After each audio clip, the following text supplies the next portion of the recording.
বগুড়ার ভাই, আপনারা মধ্যে মুজাহিদ মানুষ, ভালো মানুষ, সুস্থ মানুষ, সবল মানুষ, এই এলাকার লোক আসলে অত্যন্ত নম্র ভদ্র মানুষ। আপনাদের জবান দিয়ে যখন বারবার সুবহানাল্লাহর ধ্বনি আল্লাহ ফেরেশতাদের মাঝে বলে দেয়, এই বগুড়াবাসী আসলে আপনার মানে হিজরি দক্ষিণ পাড়া যুব সংস্কার তাইজিদ মাহফিলে এরা যে বারবার আমাকে স্মরণ করে রাখে এক রাত পর্যন্ত, চাতক পাখির ন্যায় তারা তাকে তাকে কথা বলে শুনতেছে। ও আমার ফেরেশতা, দেখো তুমি মানুষ বানাতে নিষেধ করেছিলা, এরা ঘর বাড়ি সব ছেড়ে এই টপ করে কুয়াশা পড়িচ্ছে, শীত অপেক্ষা করে তারা আমার কথা শুনতেছে।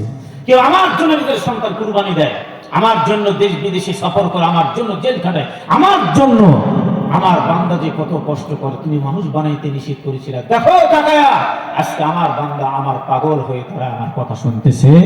আর এই বান্দার আমি জিন্দেগির গুনাহ আমি আল্লাহ মাফ করে দিলাম। জোরে কোন সুবহানাল্লাহ, আরেকবার জোরে কোন সুবহানাল্লাহ।